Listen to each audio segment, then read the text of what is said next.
Hey nerds, Farmer Jesse here. Welcome to Growers Daily, your daily dose of ecological farming insight. It is Friday, March 21st.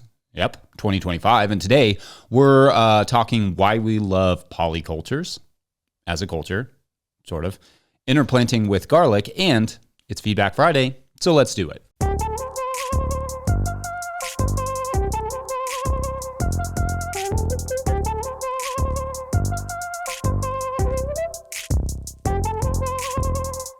All right, everyone. Happy Friday. This week, let's see, what did I do? I did a thing I don't normally do and have been telling you I don't normally do it, which is that I planted in the field in March. The soil in the tunnel where I wanted to transplant some lettuces still needed some work, so I called an audible and decided to plant a couple of beds of lettuce in the field where I had some pea cover crop in the fall, which died, raked it off, went ahead and planted. Planting outside should be fine at this point, but it's a little riskier, so I usually avoid it if I can. I threw some row cover over top just to protect it from the frost we're getting this morning. And barring some unlikely and unseasonably hard freezes or a mountain of snow, we should be good to go. Sometimes that's just the way it goes. When you neglect a tunnel. Anyway, it's Friday, which means Feedback Friday, where I look back at some of what you all were saying. On Monday, we discussed Three Sisters gardening, and I wanted to touch on this from @79poisonbreaker, who wrote, quote, "The biggest problem I see in the Three Sisters garden is modern people want sweet corn and green beans. Both of those are not Three Sisters friendly. The entire crop, in my opinion, should be storage foods, dry beans, pop or flint corn for milling, and winter squash. Small scale, I've had success with scarlet runner beans, glass gem corn, and butternut squash," end quote. So thank you. And to an extent, this is definitely correct, sorta. The storage crops are the intended goal of this style of agriculture, but also there is historically and even today a lot of green harvesting in the milpas / Three Sisters style of corn, beans, squash, etc. The goal certainly is food for storage, but one of the great things about almost all those crops is that they have multiple stages. So I say take every advantage of that too, especially keeping in mind that often pre-colonization, the size and scale was such that some missing ears of green corn were not the end of the world there. And also, yeah, they're delicious. You may as well eat a little bit of, sweet corn / green beans, etc. Well, you can. Why not? And I like this from @DeborahMcSweeney3349, who wrote, quote, "As a seed carrier, mostly corn, for my people, I've learned so much about how amazing these older seeds and the knowledge of ceremony with them can be. I grow my corn in mounds, 4 to a hill, and then add beans that know how to climb corn, and then winter squash scattered amongst the mounds. Finding a bean that knows how to climb corn took me some time, but once you find them, they are like old friends that love to play together. It is a beautiful thing to witness. Again, Wado, for your respect and acknowledgments of our ancient culture that keep us fed for thousands of years before contact," end quote. Thank you, but I think that's just really cool to hear that you're carrying that on. And also, I love the image of the corn and the beans being like old friends at play. Love that. Thank you. And on Tuesday, we talked about wind and about the citrus industry. And this was interesting from @AliceWilliams9301, who wrote about the citrus industry. Quote, "Unfortunately, the monoculture is necessary for seedless fruit. Introducing diversity would be great for disease resistance and ecology, but people would have many seeds in all their citrus," end quote. Okay, so first, thank you for that comment. And technically, if someone is growing seeded oranges around you, you could end up with some cross-pollination, but that's not super likely, and you could map out a plan to grow a few different types of citrus and or other fruits that would not have that effect while also allowing for better ecology. So I don't think a monoculture is a necessity. However, even if that were totally true, like you could not have another type around, you had to plant only one type of citrus or it would completely ruin the fruit. When I am looking at these properties dreaming of my winter citrus farm, which I do way too often, all I am seeing is bare ground. No ground cover, no flowering shrubs, no diversity under the canopy at all. Basically, even in a monoculture system, it is just a monoculture, like a single crop, not even weeds. Would things like a diversity of crops and flowering shrubs and plants complicate production? Maybe, sure. But also perhaps nothing complicates production like citrus greening and losing this farmland to development. So it seems like a reasonable trade-off to me to have some other plants involved. But I'll let you know when I finally get my winter citrus farm. It will never happen, but I can continue dreaming about it. On the wind part, lots of people sharing my love slash hate of wind, but I liked this from @EaglePointNF, who wrote, quote, in ancient Chinese medicine, wind carries the 10,000 diseases. Wind was considered one of the evils. Like you said, wind creates tension, anger, and unrest, and wind enters through the neck primarily. Glad you're wearing hoodies. Protect your neck. And at the same time, wind helps to dry damp in the body. Obviously, balance is key, and medicine is all about dosage, end quote. Thank you. Now, I don't know anything about Chinese medicine, so this comment could be totally off base. I don't know, but I will take anyone at their word who justifies me wearing hoodies. For the most part, if a winter top doesn't have a hood and or pockets, it's a hard pass for me. Also, tension, anger, unrest, that's pretty spot on. All right. Then on Wednesday, we discussed the importance of shade, and I liked this from @McCraw4D, who wrote, quote, about 5 years ago, I had a conversation with a master gardener at our local nursery about how their plants looked less stressed by the North Texas 100-degree Fahrenheit heat compared to the ones at our community garden. He said the secret, pointed up to the ceiling, get yourself some 30% shade cloth. I keep PVC hoops on my raised bed, so it was easy to toss over the hoops, just like frost cloth. My peppers started their full bloom 2 weeks earlier than all my neighbors. The following summer, I put it on once temperatures got to 85 degrees Fahrenheit, and my peppers produced all summer with just a drop in production versus entirely shutting down until September. I use it all over my plots now. End quote. So yeah, great. Thank you for that comment. Especially in high heat environments, tomatoes and peppers will straight up quit on you and drop their blossoms. So shade can be a absolute lifeline for crops like that. And to be sure, it is for that reason that peppers and tomatoes are also among crops grown in milpa / Three Sisters under some small amounts of shade in hotter climates. Then Thursday, we had a Patreon question from someone from Denmark that in my head I switched to them telling me they were Dutch for some reason and showed some love to the Netherlands instead of to Denmark. So apologies for that to my Danish friends. And let's show some love to Denmark. The national Denmark team is one of the teams that uses red in Europe, but a good one. So we won't fault you for that after putting up an impressive 1-goal lead on Portugal yesterday in the Nations League in the first leg. So well done. The Danes are not quite the producers of produce that the Dutch are. They are more dairy and pork and seafood, it seems, but they produce a lot of it and export multiple times what they consume. The Danes are also doing a lot of interesting and innovative stuff in regenerative ag with maximizing space and encouraging regenerative sustainable practices that seem like they do not get enough attention. I feel like rarely do I ever hear from Danish growers, and that should change. So if you're a grower in Denmark, let us know what's good in your country. What should we be looking out for? What are some farms that we should be following? Also, shouts to my youngest son's favorite player from Brighton, Matt O'Reilly, who was not born in Denmark, but who plays for the Denmark national team. So apologies again. I will come visit one day and beg forgiveness in person, preferably at one of the many amazing restaurants there.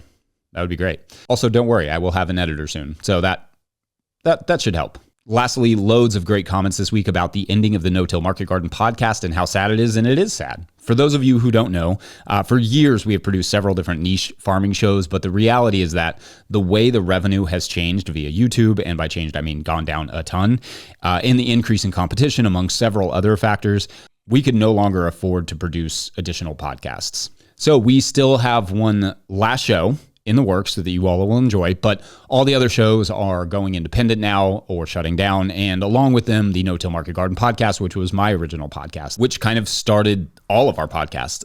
That said, I will make sure those independent shows stay on your radar, and I will still be here doing some interviews and stuff soon, especially once we get that editor. And the incredible growth of this show signals that perhaps we will, at very least, one day be able to support other podcasts or other things that people are doing, other content creation. But for the moment, we've had to cut back entirely, definitely in producing them, which is a bummer. It turns out that a business giving information away for free is a tough one. So we do appreciate all the Patreon support because that is a huge part of what makes this show possible at all. Otherwise, thanks for all of your great feedback and comments this week. We're going to take a quick break, and when we come back, we'll have a conversation about interplanting with alliums, or should you? BRB.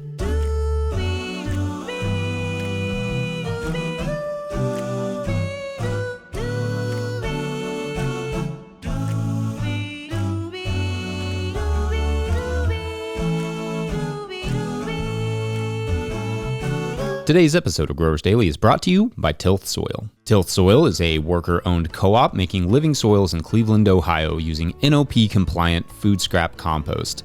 They wrote us, quote, "We're stoked to support Growers Daily because healthier, tastier, and generally more decent food systems start with growers like all of you, inquiring minds who care about the land." End quote. Love the folks over there at Tilth. If you're looking for top-notch compost or potting mix, drop an email to the folks at Tilth via info@tilthsoil.com. That's info@tilthsoil.com. Today's episode is also brought to you by So Right Seeds. So Right Seeds is an heirloom seed company that offers fresh, high-quality, open-pollinated seeds. They have a great selection on their website of over 400 varieties, along with a planter's library with tips for growing. They offer cover crops and bulk packs of seed for sustainable home gardening. The instructions on the back of their packets have all the information you need to get started. Go to So Right Seeds, that's SOW, and use my discount code NOTIL for 15% off your order. That's SoRightSeeds.com. All right, enjoy the show. If you, the listener, are enjoying this content, getting even a small amount of value from it, consider supporting our work over at patreon.com/NoTillGrowers.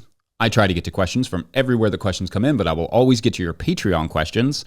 Now, today's Patreon question comes from Patreon member Jesse Hammond. I love how many Jessies we have in our Patreon now. That's shouts to Jessies. Anyway, Jesse asks, quote, "What are your thoughts on interplanting onions with garlic?" End quote. Okay, so this is a fun question because garlic and onions seem like perfect plants to interplant with other crops, but unfortunately, they aren't really, or at least not really in bulb form. To explain, alliums are not very competitive crops, generally speaking. As I talk about in the Living Soil Handbook, every plant has what is called a critical period of competition, meaning that when the plant has an abundance of competition, either from weeds or other crops, at a certain point in its life, then it will have a physiological response that for onions tends to be grow really tall and not put your energy into creating a bulb. I remember that my buddy and one of my great mentors, Jeff Poppin, you would know as the Barefoot Farmer, used to grow the best onions. And when I asked him what the trick was, what he did differently than what I was doing, he said,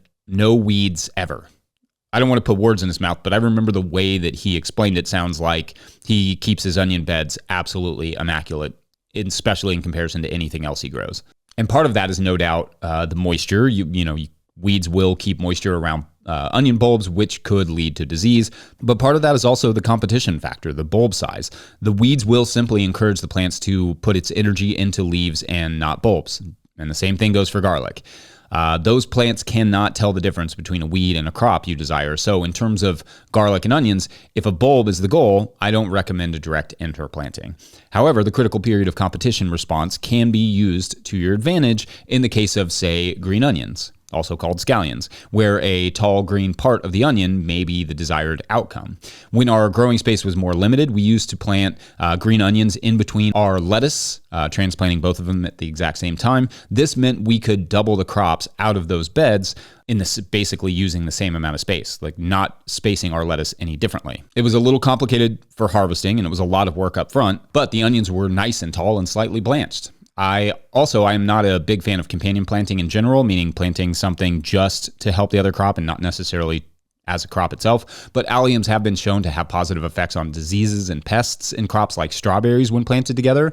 Again, if you do plant them with something like strawberries, don't expect much of a bulb from the onion, but you can get green onions or green garlic, plus the obvious ecological bonus of protection from the allium. Most other crops are not quite the sensitive divas that alliums are, and may even benefit from that little bit of shade from sunshine scattering on the tall onion leaves like we discussed earlier this week in the shade episode. Shade being another reason I like interplanting. Anyway, I hope that answers your question. Maybe more on critical period of weed control or critical period of competition later. Otherwise, let's do one last quick break, and when we come back, we'll get polycultured. Sure. Be right back. Drive the same roads every day. We both get there our own way. Thistle and an apple tree. How different two souls can be.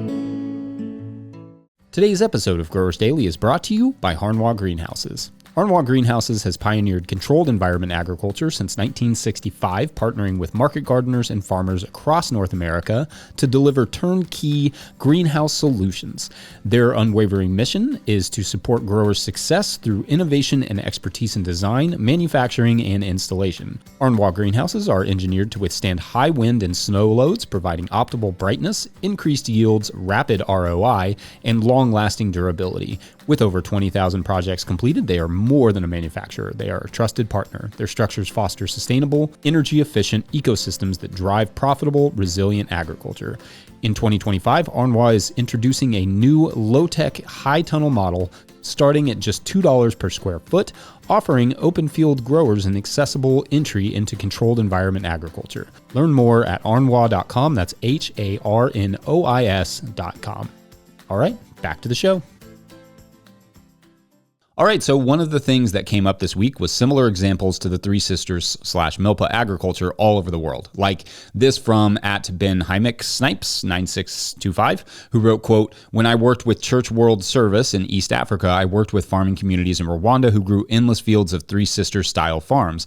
They also grew fields of tomatoes without any trellising, just vining on the ground. So part of the benefit was growing without much infrastructure. Since they had rainforest levels of rain, they could have success without much infrastructure. They just had to figure out nutrient and soil health. Created a beautiful terrain of green rolling hills." End quote.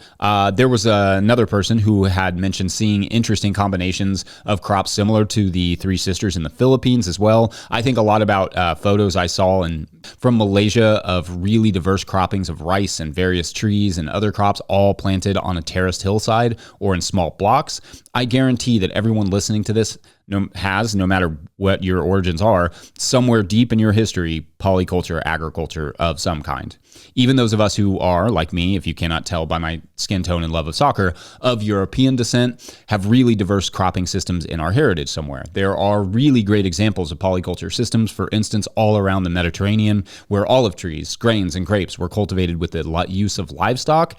There's ancient evidence of not just various, cereal grains, but also hazelnuts and other crops along with livestock being produced together in prehistoric England. Fire was used. Numerous plants were employed medicinally. All that style of agriculture, which for a long time was just called hunting and gathering, ridiculously, was what got us through thousands and thousands of years. And for me, I think that's part of the attraction to them. That's partly why when I see a field of corn, all I can see is dirt. Or when I see an orange grove with bare sand beneath it, I feel a small amount of sadness. But when I see a diverse field with crops and flowers and trees all mingling together, or even when I see the vast greenness of our own living pathways, I feel, activated, right? There's a reason that we feel a certain way when we're in the woods, right? The Japanese call it forest bathing. We like being in that shade, in those trees, in that diversity. I think deep down, we all long for that diversity within our cropping systems. It's just making it fit a capitalist private land ownership model that makes it practically inaccessible. Like I said earlier this week, it's not that market gardeners don't want to grow crops and diverse interplantings like that. It's that it's hard to make it pay the bills. And the average grower doesn't really have the land or time to justify growing that way. It's good to see those practices are still employed all over the world. And I mean that literally. It feels good to see it. And I hope people feel encouraged to employ some interplanting strategies in your gardens. I think it's important. I think it's fun. It's good for the soil and local ecology. And of course, it's tasty. Just nice. And obviously, as discussed in the last segment, not all crops, like onions, make sense as interplants. And to be sure, that has always been the case to some extent. But diversity always matters. Rotations matter. Growing things in and around other crops matter. It's not a fetishization or glorification of what ancient cultures did, as some people like to say in the comments sometimes. It's a recognition that the style of agriculture, the sort of monoculture style of agriculture that we've leaned into societally here in the US, is degrading the environment, our ecology, not to mention human health, dramatically. Also, moreover, these sort of diverse growing practices are not just ancient. They never stopped happening, and they are still being used all over the world. The Milpa study I referenced earlier this week, that study was not some archaeological study. It was a study from 2021 of current growers. Anyway, let me know any thoughts you all have on polyculture culture. Otherwise, let's wrap this thing up. Quick reminder for your weekend, go Cats. Also, go Denmark on Sunday versus Portugal in the second leg. Shouts to you. We'll be rooting you on. because I goofed. You can be my Red Europe team. Don't forget, we are now officially a 501c3, so donations are tax deductible and greatly appreciated. Enormous thank you to all of our show sponsors who make this possible. Huge shouts to Willie Breeding for the theme music and the team at No Till Growers. Also shouts to Epidemic Sound for the background music you can hear. Pick up a copy of the Living Soil Handbook or the Seed Farmer at no-tillgrowers.com to support our work. Big thank you to everyone over at patreon.com/no-tillgrowers, where at a certain level, or if you just bump up from one level to another, or sign up in the month of March, you get a shout out on the show. So big shout outs today to, it's our weeklies. Randall Duran, Alex and Oliver, Stacy Moorman, Bill King, and Chris Yates, and Stephen Smith. So obviously this week the planet has been invaded by a glowing plant that induces a sort of drug-like state that is popular on TikTok. But it turns out that it was not aliens, but just the weeklies who had gotten wrapped up in some next level botany, kind of inspired by some AI stuff. We don't need to get into it. And anyway, they accidentally created a mammalian plant that honestly, when the offspring were born, were pretty darn cute and served as nice pets to the people who had, up until that point, been put into a pleasant, relaxed state for a week or so. Not really sure how I feel about that process, but someone does need to rein in those weeklies a little bit. That could have gotten a little messy. Anyway, thanks for watching and or listening. Did I already say go Cats? I probably did. I don't think it hurts to say it again. Go Cats. We will see you on Monday. Yeah, have a great weekend. Bye.